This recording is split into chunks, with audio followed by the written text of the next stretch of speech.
Halo guys, kembali lagi di channel Filosofi Movie 77. Oke, di video kali ini kita akan membahas lanjutan dari series Peaky Blinders dan yang keempat guys. Tapi, sebelum kita ke alur ceritanya, kita mau ingetin dulu ya, kalau konten ini berisi full spoiler. Jangan lupa untuk like, komen, subscribe, dan nyalakan loncengnya ya. Yuk tanpa berlama-lama lagi, langsung aja kita masuk ke alur ceritanya.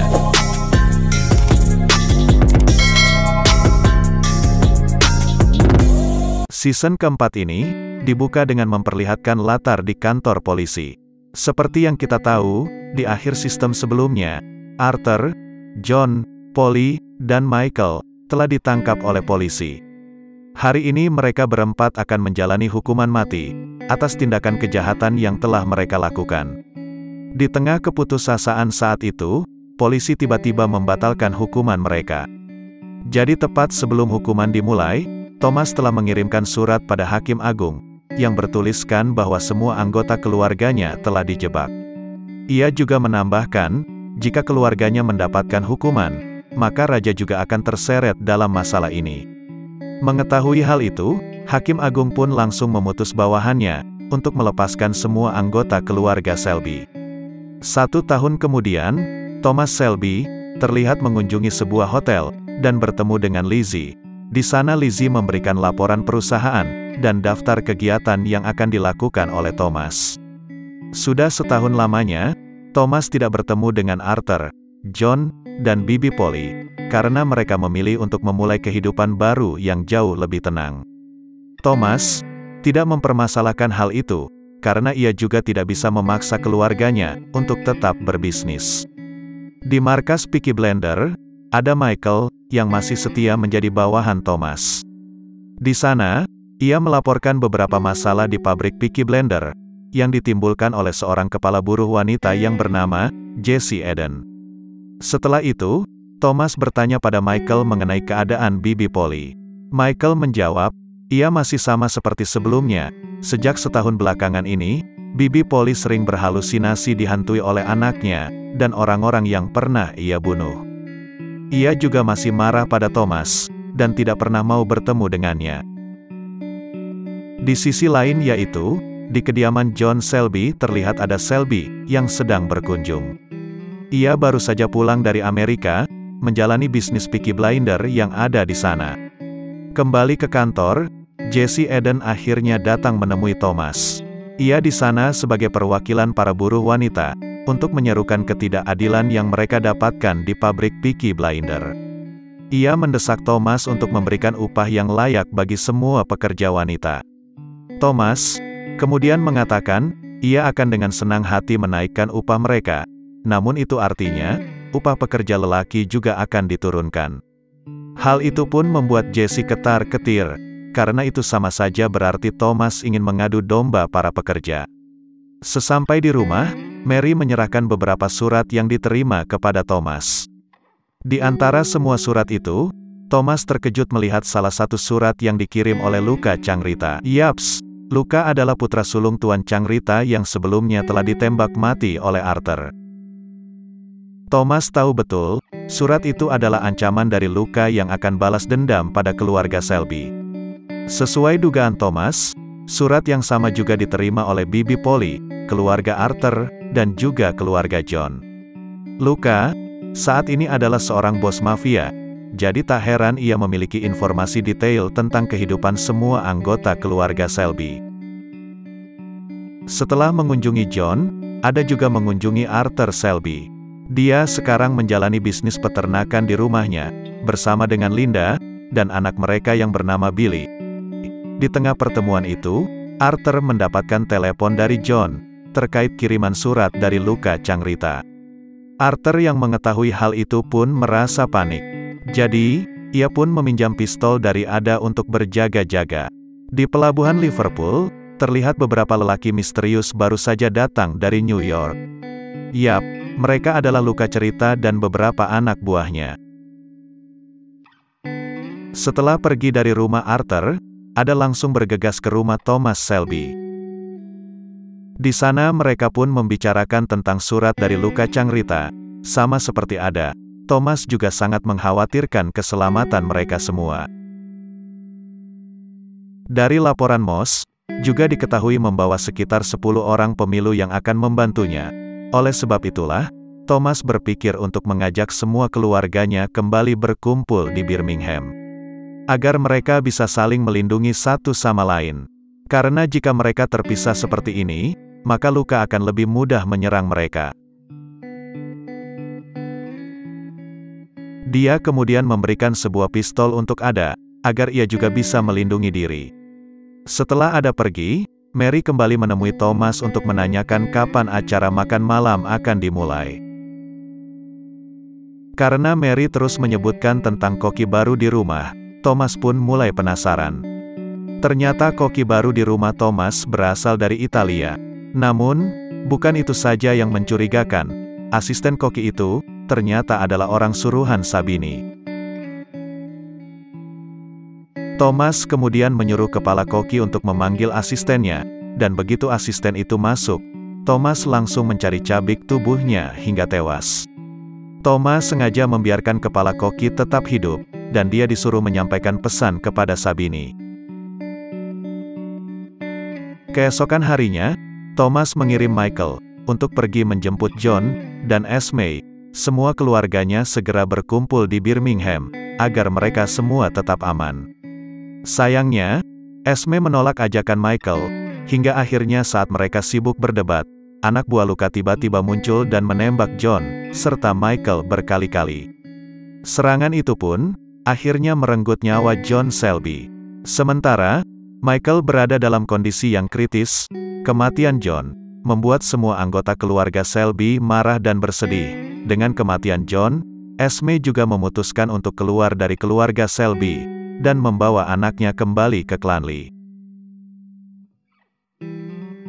Arthur kecewa pada dirinya sendiri karena ia tak bisa melindungi adiknya.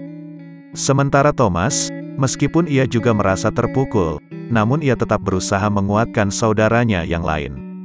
Kini Thomas hanya berharap semua keluarganya mau bersatu kembali, karena ia juga tak ingin kehilangan siapapun lagi. Bahkan demi melindungi mereka semua, Thomas telah merekrut seorang gangster bernama Ebrama Gold untuk melindungi mereka. Selain itu, Thomas juga semakin memperkuat pertahanan dengan memberikan semua anggotanya masing-masing senjata untuk menjaga keluarga Selby. Keesokan harinya, semua keluarga Selby berkumpul untuk membakar jasad John. Di tengah upacara penghormatan itu, 2 orang anak buah Luka terlihat mengawasi dari kejauhan sambil menyiapkan tembakan. Namun, Ebrama dan anak buahnya tiba-tiba muncul dan lebih dulu membunuh para mafia tersebut. Mengetahui hal itu, Bibi Polly merasa sangat kecewa pada Thomas. Dia tak menyangka, Thomas akan memanfaatkan momen pembakaran John sebagai umpan untuk anak buah Luka. Tak banyak yang bisa Thomas katakan. Yang pasti, dia rela melakukan apapun untuk menyudahi penyerangan ini. Setelah itu, Bibi Polly pergi ke rumah sakit untuk memeriksa keadaan Michael. Syukurnya, Michael masih bisa diselamatkan.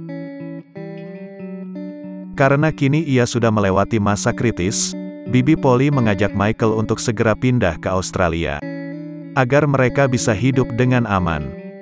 Namun, Michael menolak. Dia meminta ibunya untuk tetap di sana menunggu Thomas.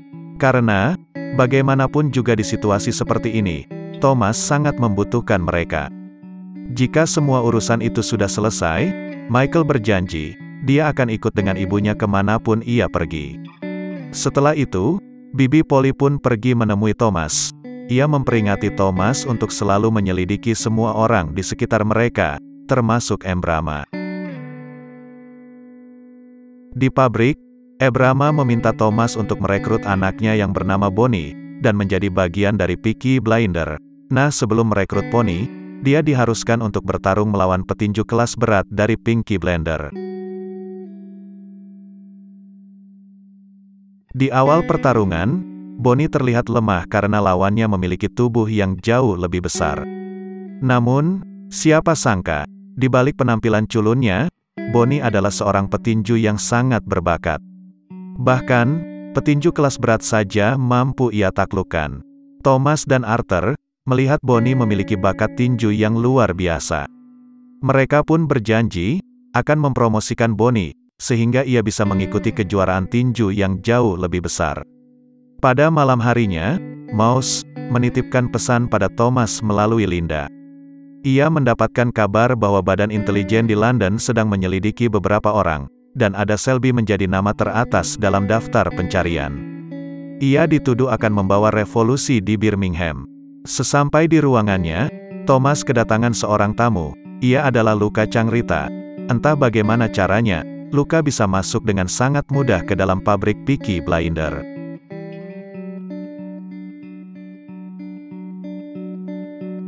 Thomas berusaha tenang sambil meraih pistol di dalam jasnya, meskipun sudah ditodong dengan pistol. Namun, Luca masih terlihat santai. Bagaimana tidak, semua peluru di dalam pistol telah dikeluarkan oleh anak buah Luca. Dia bertekad akan membunuh semua keluarga Selby. Satu persatu, dan Thomas adalah targetnya yang terakhir. Karena, Luca merasa tak ada apapun yang paling menyakitkan, selain melihat keluarga yang kita sayangi dibunuh satu persatu. Di rumah sakit, Michael dijenguk oleh ibu asuhnya. Begitu mendengar kondisi Michael saat ini, dia langsung bergegas menjenguk Michael, dan membawakan buah kesukaannya.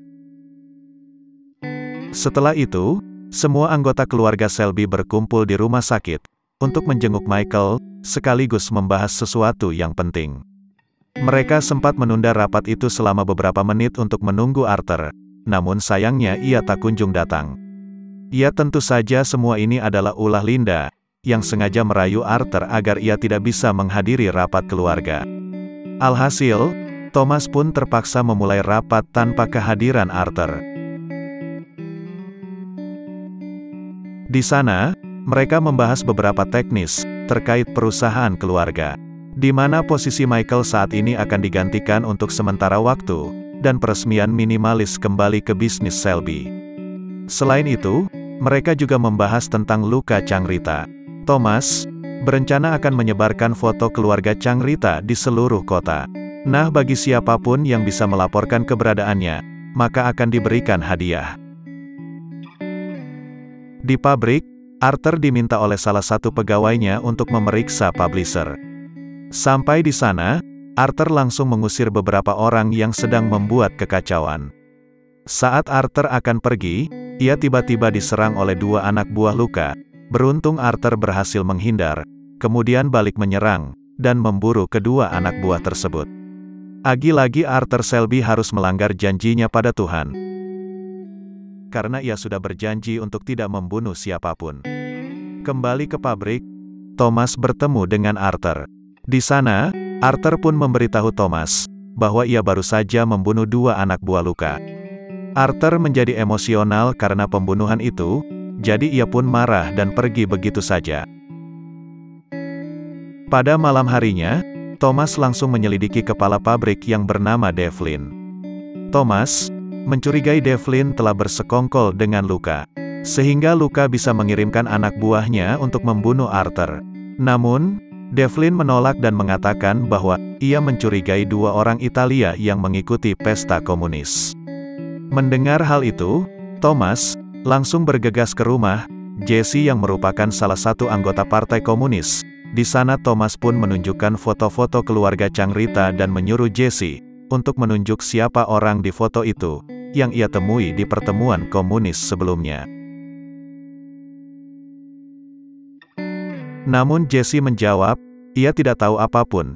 Di sebuah bar, Bibi Polly tiba-tiba menemui Luca Changrita.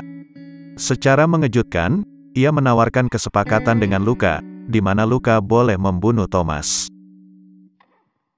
Tetapi, ia harus melepaskan Arthur, Michael, dan yang lainnya. Keesokan harinya, Thomas didatangi oleh seorang wanita yang bernama Rose. Dia diketahui adalah seorang ibu yang anaknya mati dibunuh oleh Arthur. Ia datang ke sana bermaksud ingin mengundang Arthur untuk datang ke rumahnya sebagai tanda perdamaian. Tak ingin kejadian yang menimpa John terulang lagi, kini Thomas pun mengerahkan para anak buahnya untuk mengawal Arthur. Apalagi saat ini, mereka harus tetap waspada. Karena, kelompok Chat Rita masih berada di sekitar mereka. Dan benar saja, Ross memang telah bekerja sama dengan beberapa orang Itali untuk menyerang Arthur. Beruntung saja penyerangan itu berhasil dihentikan oleh Thomas. Dan juga para anak buahnya. Namun, serangan itu ternyata hanyalah umpan. Karena lokasi cerita, dan para anak buahnya, ternyata pergi ke tempat Michael. Di rumah sakit, Luka tidak membunuh Michael. Dia berkata pada Michael, bahwa ia telah membuat kesepakatan dengan Polly. Tak lama kemudian, Thomas dan yang lainnya, akhirnya sampai di rumah sakit. Di sana, mereka pun menemukan pengawal Michael telah tewas dibunuh oleh Chang Rita kita. Thomas bergegas menemui Michael untuk memastikan dia baik-baik saja. Michael pun memilih untuk tidak mengatakan apapun pada Thomas, terkait kesepakatan Luka dengan ibunya. Tak ingin kehilangan kesempatan, Thomas langsung menyuruh Ebrama untuk mencegah Luka. Orang suruhan Ebrama pun berhasil menghadang rombongan Chang Rita di sebuah jembatan. Beberapa anak buah Luka, akhirnya terbunuh. Namun, Luka berhasil kabur. Di rumah sakit, Michael protes pada ibunya, karena sudah membuat kesepakatan dengan Luka. Meskipun semua itu dilakukan, untuk melindungi Michael. Namun, Michael nyatanya tetap tidak setuju. Setelah itu Luka langsung menghubungi polisi untuk segera menyerahkan Thomas. Karena kalau tidak Mitchell akan dalam bahaya. Polly pun bergegas pergi ke kantor Selby, untuk melihat jadwal kegiatan Thomas. Di sana, Lizzie sempat meminta Polly, untuk meramalnya, selagi ia mencarikan buku jadwal Thomas. Setelah diperiksa, Thomas ternyata memiliki jadwal kosong di hari Jumat depan. Polly kemudian menyampaikan hasil ramalannya kepada Lizzie. Di mana Lizzie, ternyata saat ini diketahui sedang hamil anaknya Thomas.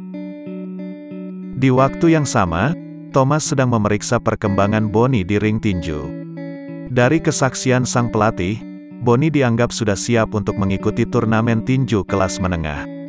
Setelah kembali ke pabrik, Thomas mendapatkan informasi tentang mogok kerja yang dilakukan para buruh terkait dengan isu revolusi.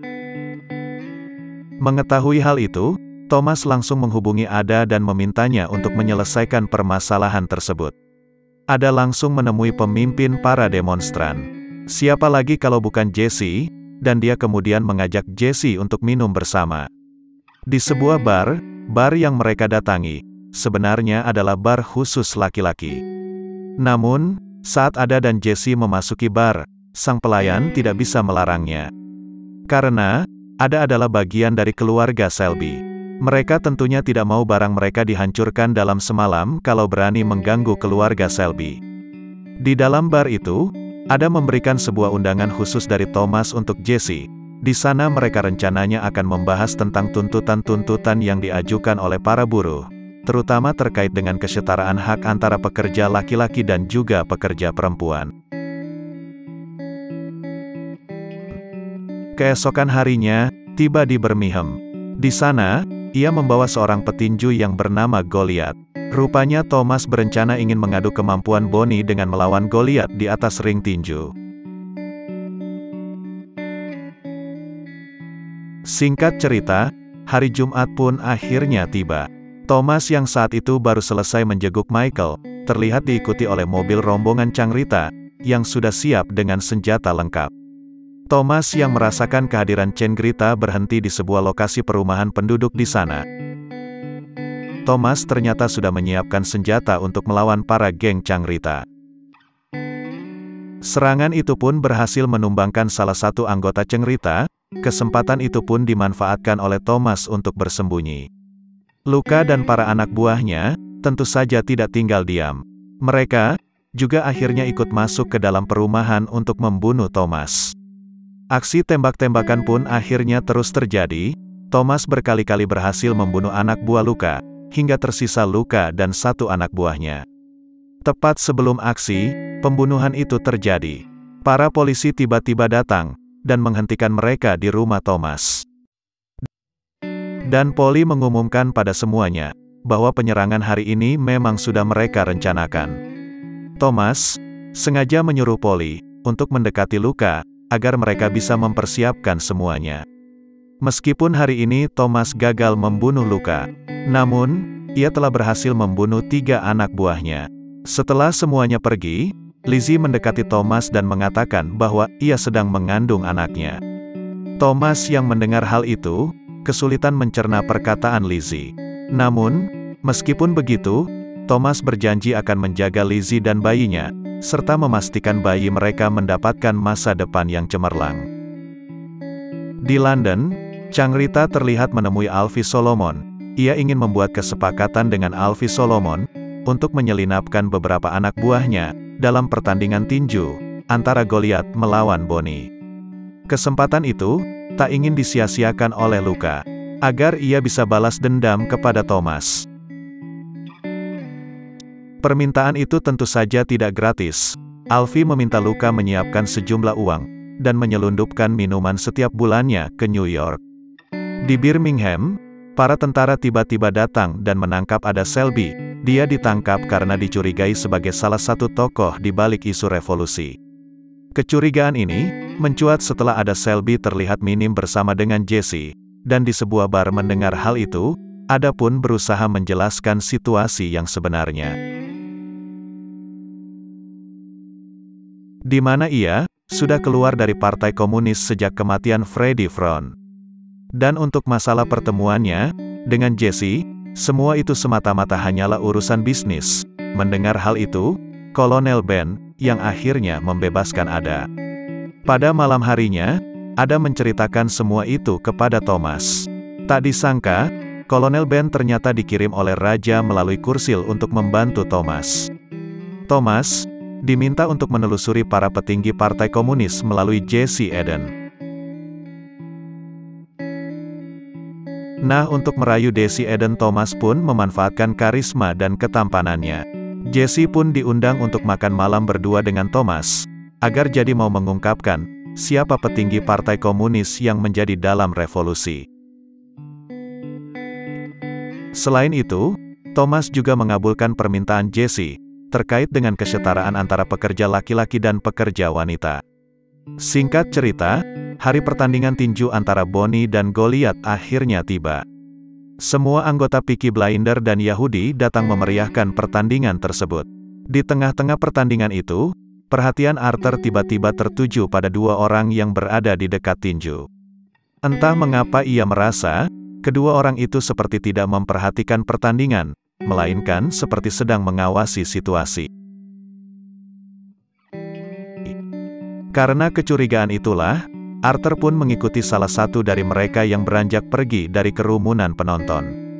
Di arena pertandingan, situasi sementara lebih berpihak pada Goliath.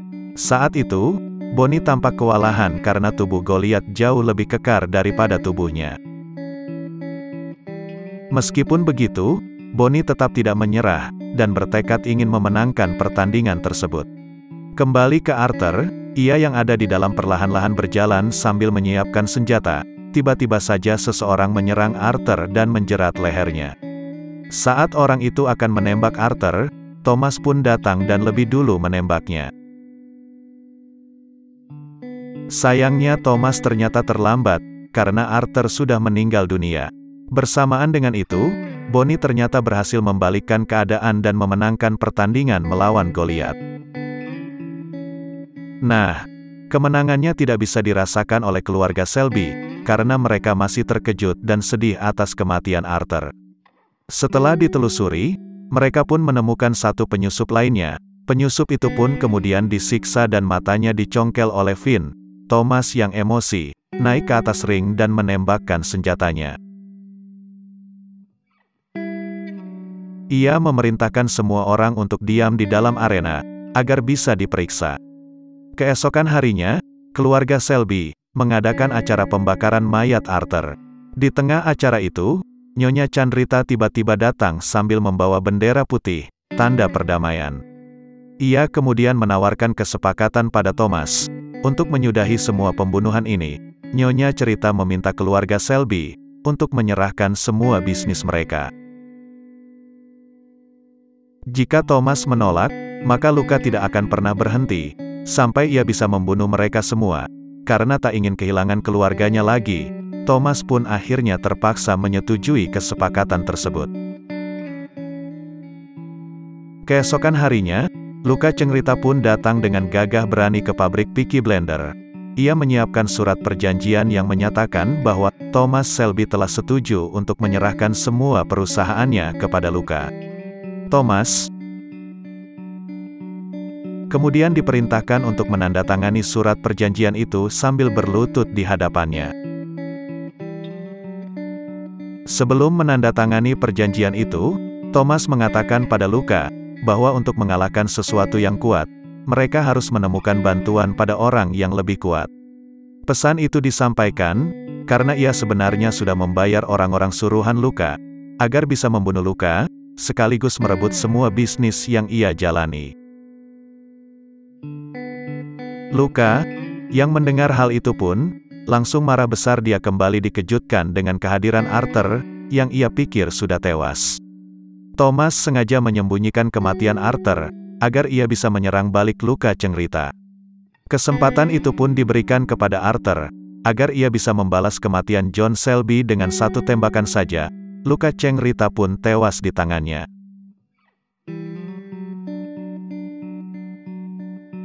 Setelah keberhasilan mereka, keluarga Shelby pun mengadakan pesta. Dalam pesta itu, Arthur menyampaikan bahwa mereka kini sudah berhasil membunuh semua musuh keluarga Shelby.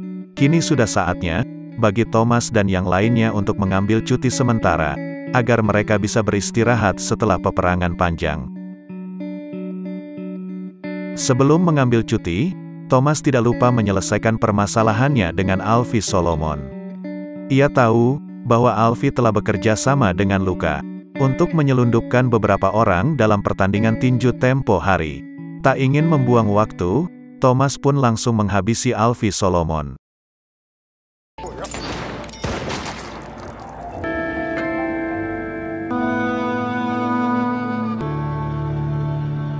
Tiga bulan kemudian, Thomas terlihat menghabiskan waktu dengan bermain golf. Waktu libur yang ia dapatkan ternyata tidak membuat Thomas senang atau bahagia. Ia justru terus merasa takut setiap mendengar suara tembakan, dan selalu mengalami mimpi buruk. Karena hal itulah, Thomas pun memutuskan untuk kembali bekerja. Di hari pertamanya bekerja, ia pergi menemui Jesse untuk menanyakan siapa petinggi Partai Komunis yang menjadi penggerak demo para buruh. Alhasil, keluarlah satu nama, yaitu Casey Douglas. Informasi itu pun langsung disampaikan oleh Thomas kepada menteri. Berkat informasi itu, Thomas pun mendapatkan imbalan terkait dengan bisnisnya, dan ingin mewujudkan keinginannya untuk menyapu bersih sel revolusi. Untuk mewujudkan hal itu, Thomas pun menyalonkan diri sebagai anggota parlemen buruh di Birmingham. Tak disangka, dari pemilihan itu, Thomas lebih unggul dari para kandidat yang lain. Dengan hasil itulah, Thomas pun akhirnya diresmikan sebagai anggota parlemen buruh yang baru di Birmingham. Dan season keempat pun akhirnya selesai. Semoga teman-teman memahami isi alur cerita kali ini ya, dan sampai jumpa di alur cerita berikutnya.